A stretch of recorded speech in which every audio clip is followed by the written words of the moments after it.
La génération sandwich. Ceux qui ont grandi entre l'analogique et le numérique ne se reconnaissent nulle part. Il y a une génération qui ne sait pas vraiment où elle se place. Pas tout à fait dans le passé. Pas tout à fait dans le présent. Quelque part entre les deux. Une génération qui a connu les deux mondes sans vraiment appartenir à aucun des deux complètement. On l'appelle parfois la génération sandwich. Ceux qui ont grandi à la charnière entre le monde analogique et le monde numérique. Qui ont eu une enfance sans écran et une vie adulte avec. Qui savent ce que c'est de s'ennuyer vraiment et qui savent aussi ce que c'est de scroller pendant des heures. Et cette position particulière crée quelque chose d'intéressant. Une façon d'habiter le monde qui n'est ni tout à fait celle des générations plus âgées, ni tout à fait celle des générations plus jeunes.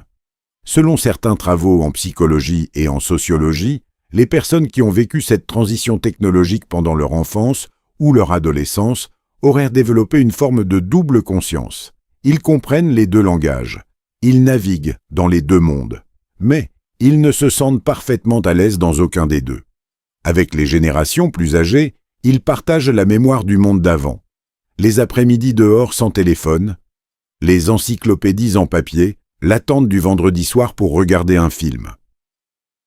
Mais quand la conversation tourne à la nostalgie et au rejet du numérique, quelque chose en eux résiste. Parce qu'ils vivent aussi dans ce monde numérique, parce qu'ils en comprennent les codes, parce qu'ils ne le voient pas uniquement comme une menace. Avec les générations plus jeunes, ils partagent les outils, les applications, les réseaux sociaux, la façon de communiquer. Mais quand ces générations parlent de leur rapport au monde, quelque chose cloche. Parce que leur enfance était différente. Parce qu'ils ont une référence de ce que c'était avant. Parce qu'ils portent une mémoire que les plus jeunes n'ont tout simplement pas. Cette position entre deux mondes peut créer une forme d'inconfort identitaire. On est trop jeune pour les uns, trop vieux pour les autres, trop connecté pour certains, pas assez natif du numérique pour d'autres. Et ce sentiment de ne jamais tout à fait correspondre à la case qu'on est censé occuper est une expérience que beaucoup dans cette génération reconnaissent comme Yebdondafabatanes sans forcément avoir les mots pour la décrire. Mais cette position a aussi ses forces.